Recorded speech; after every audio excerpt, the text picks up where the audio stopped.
Hello friends, एक बार फिर से आंसर राइटिंग सेशन में आपका स्वागत है। फ्रेंड्स, उम्मीद है कि आप लोग आंसर राइटिंग कर रहे होंगे और आप लोग अपने स्टूडेंट लाइफ में ट्रिपल एट और ट्रिपल एस रूल फॉलो करिए, या आपको इसका बहुत फ़ायदा मिलेगा। ट्रिपल एट यानी आप दिन के 24 घंटे को 3 स्लॉट में बाँट लीजिए, ठीक है? ये 8 घंटे की आप नींद ले लीजिए, 8 घंटे की पढ़ाई और साइड वर्क 8 घंटे करिए। स्लीप 8 घंटे इसलिए क्योंकि ठंडियों का समय है और उठने में आलस लगता है, तो कुल मिला के 8 घंटे तो लग ही जाते हैं सोने और जगने में। 8 घंटे की पढ़ाई अगर आप कर रहे हैं, तो ये समझ लीजिए कि आने वाले समय में बहुत अच्छी आपकी तैयारी हो जाएगी। कम नहीं है, इसको कम करना नहीं है। आप बढ़ा सकते हैं तो 1-2 घंटे बढ़ा दीजिए आप, लेकिन इसको कम मत करिए, ठीक है? और 8 घंटे इसके लिए भी काफ़ी है। तो चलिए फ्रेंड्स, आज का प्रश्न देखते हैं जो जीएस पेपर 4 से संबंधित है। अंतःकरण का संकट का क्या अभिप्राय है? सार्वजनिक अधिकार क्षेत्र में यह किस प्रकार अभिव्यक्त होता है? तो पहले हम देखेंगे अंतःकरण का संकट क्या है और फिर उसको सार्वजनिक अधिकार क्षेत्र में किस प्रकार से अभिव्यक्त किया जाता है।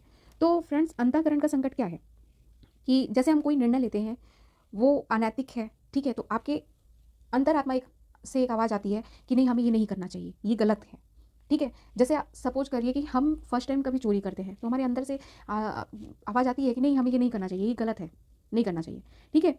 तो वैसे ही ये निर्णय लेने की प्रक्रिया में नैतिक रूप से अनुचित या गलत होने की दुविधा है एक तरीके से, ठीक है? और जब हम कोई अनैतिक निर्णय या अनैतिक नीति लागू करते हैं किसी मंत्री के दबाव में, किसी ऑफ़िसर के दबाव में, ठीक है? तो हमारी अंतरात्मा से आवाज़ आती है कि ये गलत है, हमें नहीं करना चाहिए। कई बार जैसे 2 नैतिक सिद्धांत भी आपस में टकरा जाते हैं कि हमें ये इसको प्रेफ़रेंस देना चाहिए कि इसको देना चाहिए। तो उसमें भी अंतरात्मा की आवाज़ आती है कि हमें ये काम करना चाहिए, और कई बार लगता है कि नहीं, नैतिक रूप से करना वो सही है। ये जो द्वंद्व है, ये जो टकराहट है, यही अंतःकरण का संकट है। ठीक है? तो हम आंसर इसके लिए आप ये समझिए कि अंतरात्मा से जुड़े बहुत से मत दिए हैं। ईसाई धर्मशास्त्रियों ने भी दिया है कि मन के भीतर से जो नैतिक आवाज़ आती है, वो ईश्वर की आवाज़ है। कांट ने भी कहा है कि जब व्यक्ति वासना और विवेक के द्वंद्व से घिरा हो, तो उसके भीतर से एक आवाज़ आती है कि हे मनुष्य, कर्तव्य का रास्ता चुन, वासना का नहीं। यह आवाज़ अंतरात्मा की आवाज़ है। और अस्तित्ववाद में आप अगर नाम ले सकते हैं तो कीर्केगार्ड और सार्त्र का नाम भी ले सकते हैं कि महान से महान व्यक्ति का निर्णय भी तब तक अधूरा माना जाएगा कि वह उसे अपनी अंतरात्मा के सामने स्पष्ट न कर ले तब तक। और सिगमंड फ्रायड, आप जानते हैं इनको, कि इन्होंने कहा कि सुपर ईगो ही अंतरात्मा है। तो अंतरात्मा से जुड़े बहुत से मत हैं, और गांधी जी तो अंतरात्मा के निर्देश से ही चलते थे। तो हम उन गांधी जी के कथन से अपना उत्तर शुरू करेंगे। बहुत से विद्वानों के साथ गांधी जी ने अंतरात्मा को सर्वोच्च रखा। उन्होंने ये भी कहा कि न्याय की अदालत से भी ऊँची एक अदालत है और यह अंतःकरण की अदालत है, जो अन्य सभी अदालतों से ऊपर है। तो इन्हीं के कथन से हम अपने आंसर को शुरू करेंगे।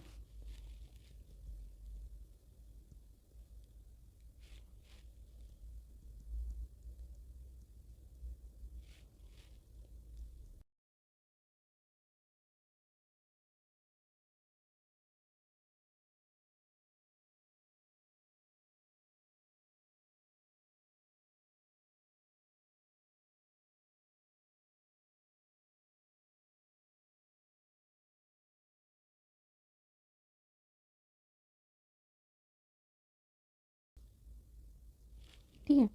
तो ये गांधी जी का कथन था। इससे हमने अपने उत्तर की शुरुआत की है। फिर अंतःकरण का संकट समझाने का कोशिश करेंगे।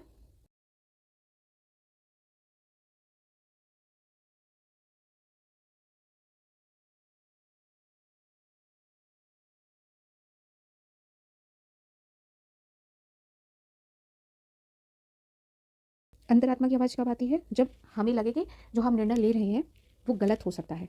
उसकी दुविधा हमें रहे कि ये डिसीज़न सही है कि गलत है, ठीक है? तब अंतरात्मा की आवाज़ आती है कि ये गलत भी हो सकता है।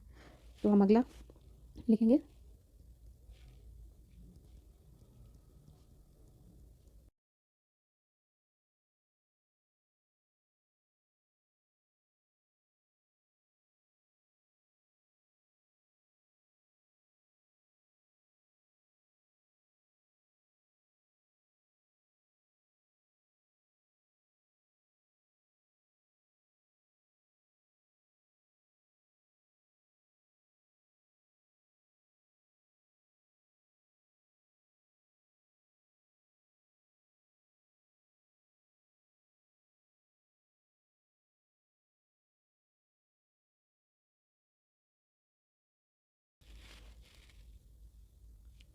देखिए, कई कार्य ऐसे होते हैं जिसमें हमें समाधान ढूँढने के क्रम में अनैतिक काम भी करने पड़ते हैं। तो लेकिन वो अनैतिक कार्य करने के लिए हमारी अंतरात्मा हमें परमिशन देती है कि ये कार्य करो। इससे क्या है कि ज़्यादा लोगों का फ़ायदा होगा। हमारा अंतःकरण जो है, जो अंतरात्मा है, वो बार-बार हमें कहती है कि एक अलग दृष्टिकोण अपना के अनैतिक काम भी आप कर सकते हो। बस शर्त ये है कि ज़्यादा से ज़्यादा लोगों का भला हो। कई बार 2 नैतिक सिद्धांत आपस में टकराते हैं, तो हमें ये देखना होता है कि किस नैतिक सिद्धांत को अपनाने पे, वो कैसे हम डिसाइड करेंगे। हमारी अंतरात्मा बोलती है कि ये नैतिक सिद्धांत को वरीयता देने पे ज़्यादा से ज़्यादा लोगों को लाभ होगा और कम से कम लोगों को हानि होगा। ये एक तरीके से कह लीजिए उपयोगितावादी दृष्टिकोण है। तो हमें अगले पॉइंट में यही डालना है।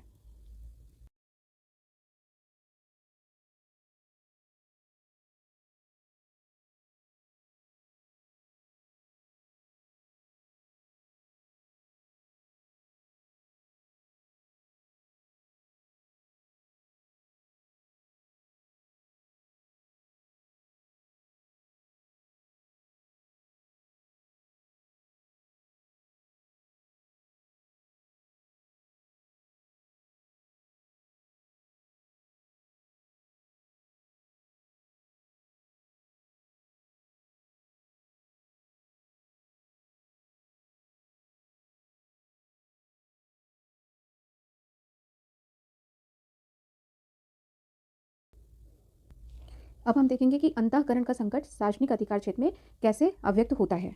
तो ये हेडिंग डाल के फिर हम अपना अंतःकरण का संकट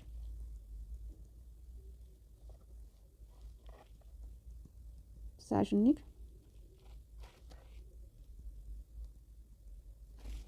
अधिकार क्षेत्र में कैसे अव्यक्त होता है।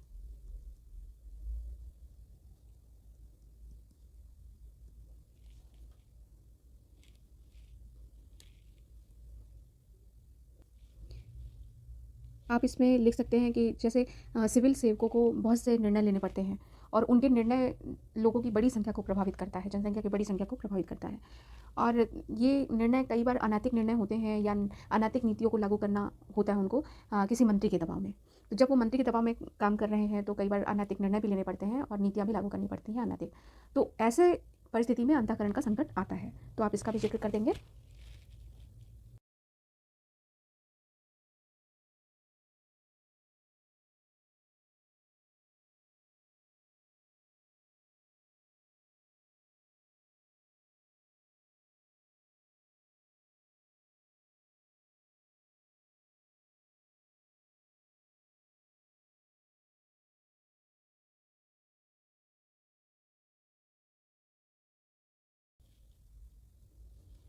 आप एक एग्जाम्पल ये दे सकते हैं कि जैसे भारत के कुछ क्षेत्रों में विधि व्यवस्था को बनाए रखने के लिए नागरिकों के अधिकारों को कुछ हद तक सीमित किया जाता है, ठीक है?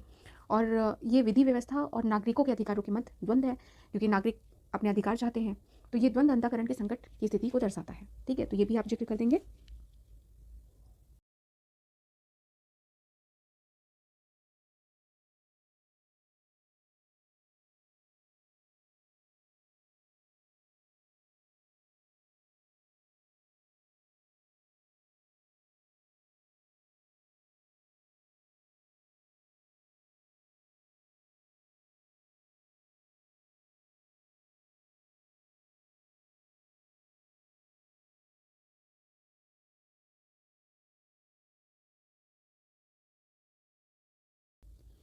ये अब इसके बाद हम 3-4 लाइन का निष्कर्ष लिखेंगे।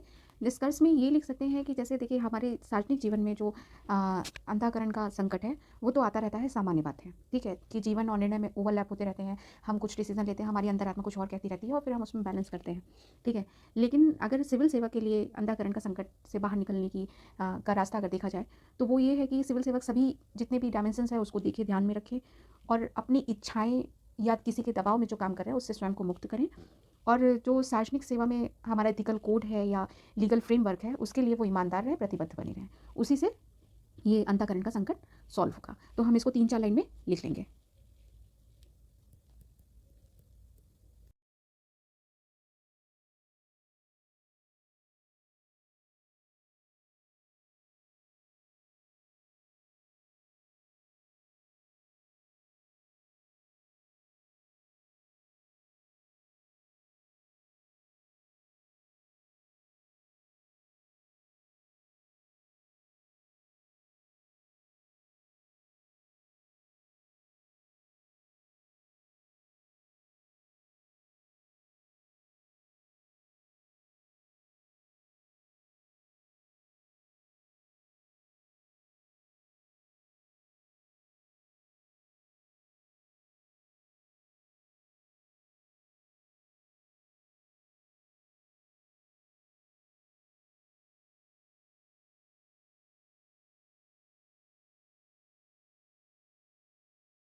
तो फ्रेंड्स, इस तरीके से आपका उत्तर समाप्त हुआ। अगर आप चैनल पे नए हैं तो सब्सक्राइब करिएगा, वीडियो पसंद आया हो तो लाइक करिएगा। Thank you for watching. मिलते हैं अगली वीडियो में। Bye bye.